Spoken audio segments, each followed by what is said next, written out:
इस तरीके की हरकत कोई देशद्रोही ही कर सकता है। उन्होंने हकीकत को फसाना बनाने की कोशिश की और फसाने को हकीकत बनाने की कोशिश की। उसी का एक नज़ारा आपको और दिखाई पड़ रहा है। उनको सम्मान केवल मार्क्स का है, लेनिन का है, स्टालिन का है, माओ का है। ये माओ के आदेश से, चीन के आदेश से चलने वाले दल हैं। भारत के स्वतंत्रता सेनानियों का सम्मान ये कभी नहीं कर सकते। नेताजी सुभाष चंद्र बोस का आज़ादी के आंदोलन में जो योगदान है वो देश न भुला सकता कभी, न इसे कोई मिटा सकता। केरल में नेताजी सुभाष चंद्र बोस को लेकर चौथी कक्षा की किताब के मसौदे में कुछ ऐसा लिखा गया जिसके बाद बवाल मच गया।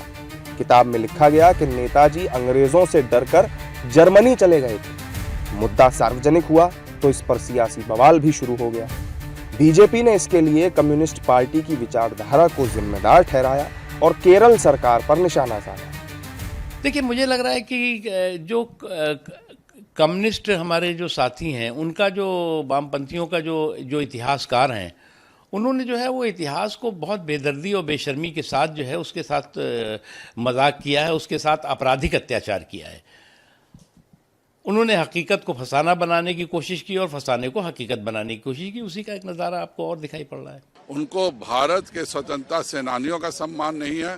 उनको सम्मान केवल मार्क्स का है, लेनिन का है, स्टालिन का है, माओ का है। ये माओ के आदेश से, चीन के आदेश से चलने वाले दल हैं। भारत के स्वतंत्रता सेनानियों का सम्मान ये कभी नहीं कर सकते। इस मामले में कांग्रेस और आरजेडी जैसी विपक्षी पार्टियां भी लेफ्ट सरकार से खफा नजर आई।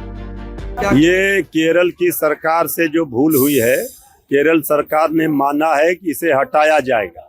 अब किन कारणों से भूल हुई केरल सरकार बताएगी, लेकिन नेताजी सुभाष चंद्र बोस का आज़ादी के आंदोलन में जो योगदान है वो देश न भुला सकता कभी, न इसे कोई मिटा सकता।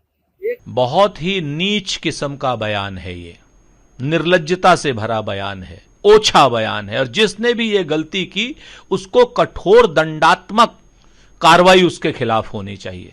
और निश्चित तौर पर इसमें खाली सफाई देने से काम नहीं चलेगा। केरल की सरकार वालों, इस तरीके की हरकत कोई देशद्रोही ही कर सकता है।